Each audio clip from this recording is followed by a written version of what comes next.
계속해서 대구 경북 소식 전해드리겠습니다. 지방선거가 채 5개월도 남지 않았지만 어떤 방식으로 기초의원을 뽑을지 정하는 선거구 획정이 늦어지고 있습니다.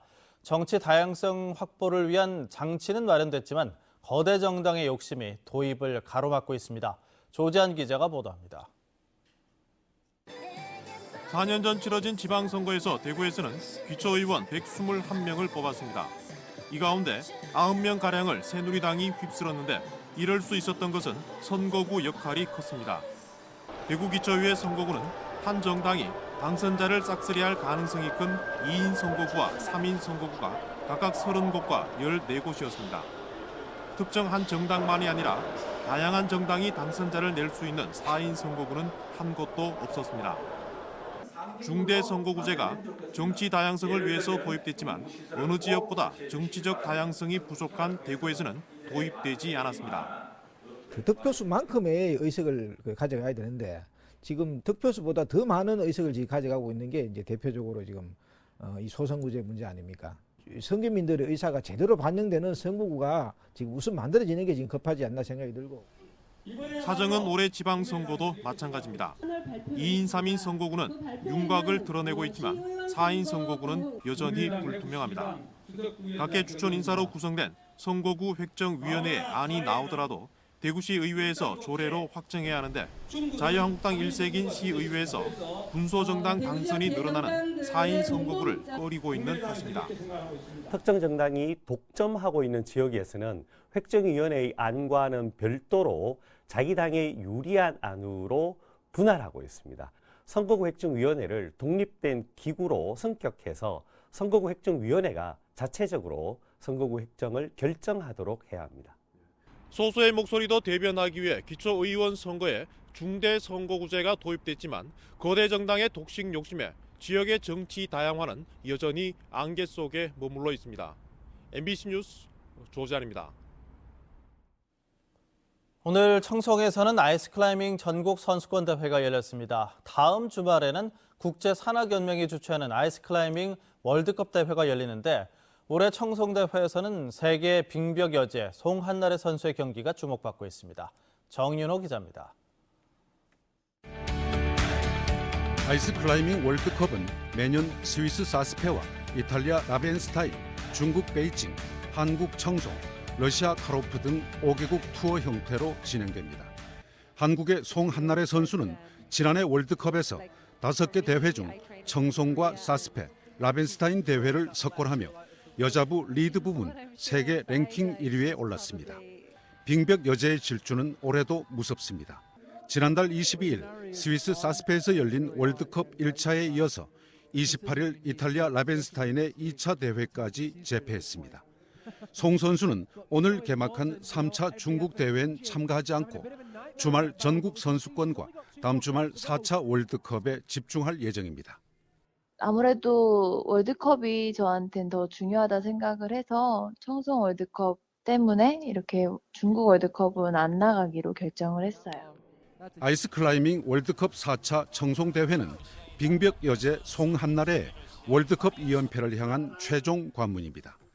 1, 2차에 이어서 4차 대회까지 우승하면 송 선수는 랭킹 포인트 300점을 확보하며 랭킹 1위를 이어갈 수 있습니다. 남자부 박희용에 이어 신윤선, 송한나래까지 한국 선수들의 선전에 힘입어 청송대회도 이제 세계 5대 메이저 반열에 올랐습니다. 특히 또 외국 선수들이 월드컵 대회가 1년에 한 8개 정도 열리는데 청송에서 열리는 월드컵 대회를 제일 참여를 많이 하고 싶어 합니다. 동계 스포츠의 다양화 추세를 타고 아이스클라이밍도 빠른 속도로 저변을 넓혀가고 있습니다. 이번 평창 동계올림픽 시범 종목 진입에는 실패했지만 아이스클라이밍이 올림픽 정식 종목으로 채택될 날도 머지않아 보입니다. MBC 뉴스 정윤호입니다. 방학 기간 학교 내 성면 철거 작업의 문제점에 대한 대구문화방송의 연속 보도 이후 대구시 교육청이 후속 대책 마련에 나섰습니다. 시교육청은 학부모들의 불안감을 해소하기 위한 조치로 성면 교체 공사 준공 검사 시에 기존에 교사와 학부모 대표, 행정실장이 함께 실시하고 있는 현장 확인 점검 외에 시민단체가 추천하는 성면 철거 학교 학부모를 추가로 참여시키는 등 교차 점검을 통해 준공검사의 객관성을 높일 예정입니다. 폐기물 처리업체에서 잇따라 불이 났습니다. 어젯밤 11시 50분쯤 고령군 계진면 한 폐기물 처리업체에서 불이 나 공장 한 채와 각종 폐기물 수십 톤을 태우고 오늘 오후 1시 반쯤 완전 진화됐습니다. 이보다 앞서 지난 2일 새벽 영천시 금호읍 모 폐기물 처리업체에서도 불이 났는데 인화성 물질이 많아서 내일쯤 모두 진화될 것으로 보입니다. 내일 오전 8시부터 65분 동안 방송되는 대구 MBC TV 토론 시사톡톡은 육아휴직 제도의 문제점과 활성화 방안을 토론합니다. 전문가들은 엄마 아빠들이 육아휴직을 꺼리는 가장 큰 이유는 보수적인 의식과 직장 내 차가운 시선, 경제적인 어려움 등이라면서 국가의 미래를 준비한다는 차원에서 육아휴직 제도를 개선해 나가야 한다고 강조합니다. 많은 시청 바랍니다. 행복한 부자 학회는 제5회 행복한 부자상 수상자로 가나안 농군학교를 정하고 오늘 시상식을 가졌습니다. 지난 1962년에 설립된 가나안 농군학교는 근면과 검약, 희생정신을 바탕으로 농촌 지도자를 육성하고 해외 12개 나라의 농군학교를 설립해 빈곤 퇴치에 이바지한 공로를 인정받았습니다. 행복한 부자 학회는 한국의 빈곤 문제와 정신적 불행 현상 해결을 모색하기 위한 학술단체로 지난 2012년에 창립됐습니다. 대구시 상수도 사업본부는 운문댐 완수 부족으로 어제 오후 5시부터 영천댐 물과 운문댐 물을 혼합해 수돗물을 생산하기 시작했다고 밝혔습니다. 혼합된 상수도는 내일 저녁 6시쯤 개별 가정에 도달할 전망입니다.